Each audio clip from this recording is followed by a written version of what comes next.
Good morning students. आज हम Rousseau के सामाजिक समझौते की विशेषताएं एवं आलोचनाओं के बारे में विस्तार से अध्ययन करेंगे। पिछली वीडियोस में हमने रूसो के द्वारा बताए गए मानव स्वभाव, उनके द्वारा वर्णन की गई प्राकृतिक अवस्था एवं सामाजिक समझौता तथा सामाजिक समझौते में राज्य का स्वरूप क्या होगा आदि के बारे में विस्तार से चर्चा की थी। और अब हम देखेंगे कि रूसो के सामाजिक समझौते की महत्वपूर्ण विशेषताएं कौन कौन सी थी।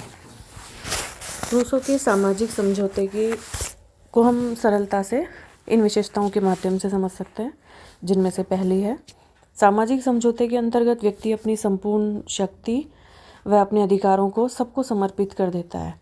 इस समर्पण का आधार और शर्त है समता, क्योंकि सभी व्यक्तियों ने समान रूप से अपने अधिकारों का समर्पण कर दिया था। दूसरी मूलभूत विशेषता थी कि सामाजिक समझौते की क्रिया द्वारा अलग अलग व्यक्तियों के निजी व्यक्तित्व के स्थान पर एक सामूहिक व्यक्तित्व स्थापित हो जाता है, जिसकी एक पृथक एकता, पहचान, जीवन तथा इच्छा होती है। सामाजिक समझौते के परिणाम स्वरूप मनुष्य की परतंत्रता का अंत हो जाता है। वह वास्तविक रूप से स्वतंत्र हो जाता है और जीवन की एक निश्चित विधि में डल जाता है। फिर हम देखेंगे कि समझौते के परिणाम स्वरूप जो व्यष्टि का स्थान समष्टि तथा व्यक्तिगत इच्छा का स्थान सामान्य इच्छा ले लेती है। सामान्य इच्छा क्या थी, इसके बारे में हम पूर्व में चर्चा कर चुके हैं। रूसो के अनुसार समझौते से किसी सरकार की स्थापना नहीं होती, वरन उससे संपूर्ण प्रभुत्व संपन्न एक ऐसे समाज की स्थापना होती है जिसके संचालन का आधार समाज की सामान्य इच्छा होती है। समझौते द्वारा स्थापित संपूर्ण प्रभुत्व संपन्न समाज अपनी सामान्य इच्छा के अनुसार समाज का संचालन करने के लिए सरकार की नियुक्ति करता है, जो उस समाज का एक यंत्र मात्र होती है, तथा ऐसी सरकार यदि सामान्य इच्छा के अनुसार कार्य नहीं करती तो उसे बदला व हटाया जा सकता है।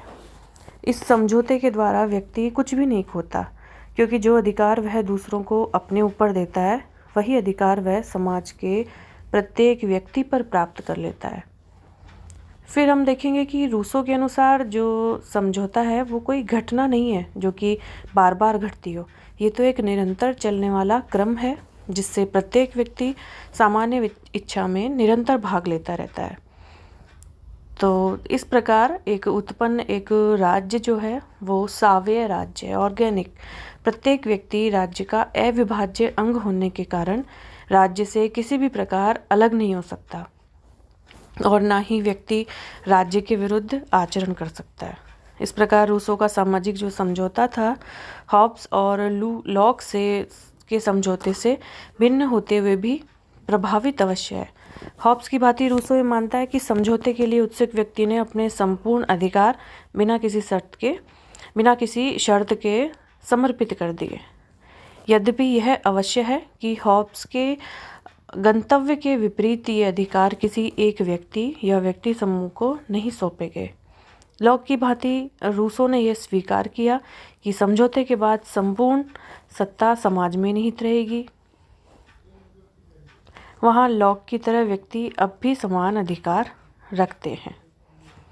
रूसो के सामाजिक समझौते सिद्धांत में कुछ विशेषताएं थी, तो साथ साथ ही कुछ कमियां भी रह गई, जिसके बारे में हम देखते हैं कि 17वीं और 18वीं शताब्दी में सामाजिक समझौते का सिद्धांत अत्यंत ही लोकप्रिय रहा, परंतु रूसो की मृत्यु के उपरांत इसका पतन हो गया। बेंथम, फ्रेडरिक पोलक, वाहन, एडमंड बर्ग आदि विद्वानों ने इन सिद्धांतों की कटु आलोचना की। हेनरी मैन कहते हैं कि समाज और सरकार की उत्पत्ति के इस वर्णन से बढ़कर व्यर्थ की वस्तु क्या हो सकती है। तो हम कुछ बिंदुओं पे हम चर्चा करेंगे, जिसके आधार पे हम कह सकते हैं कि लॉक द्वारा दिया गया सामाजिक समझौता सिद्धांत प्रासंगिक नहीं था। वो समाज, राज्य आदि की उत्पत्ति का यथार्थ चित्रण हमारे सामने प्रस्तुत नहीं करता।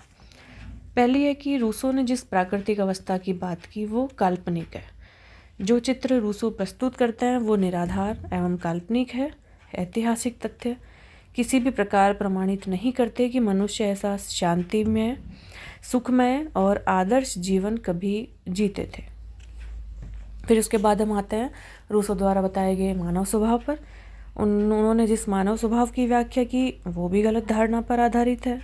उनका मत है कि मौलिक रूप से तो मनुष्य अच्छा एवं गुणी है, उसके समस्त दोष बाह्य परिस्थितियों द्वारा उत्पन्न हुए हैं, लेकिन वास्तव में ऐसा नहीं है।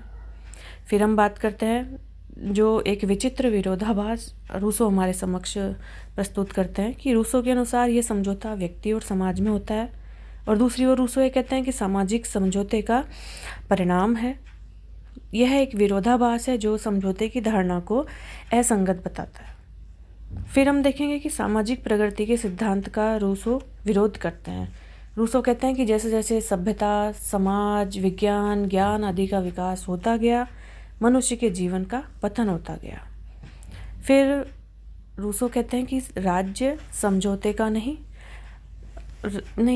रूसो बता रहे हैं कि राज्य की उत्पत्ति समझौते द्वारा हुई, लेकिन ऐसा नहीं है।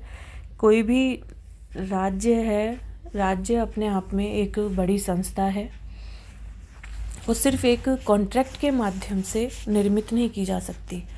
या हम दूसरे शब्दों में तो कहें तो हम राज्य का निर्माण नहीं कर सकते, अपितु राज्य रूपी जो संस्था है वो धीरे धीरे अपने आप स्वतः जन्म लेती है और उसका विकास होता है और वो व्यक्तियों का पालन पोषण करती है। तो रूसो की धारणा सरासर गलत है कि राज्य का जन्म किसी समझौते के कारण हुआ है। व्यक्ति को रूसो निरंकुशता के हवाले कर देते हैं, जिसे हम दूसरे शब्दों में सामान्य इच्छा कह सकते हैं।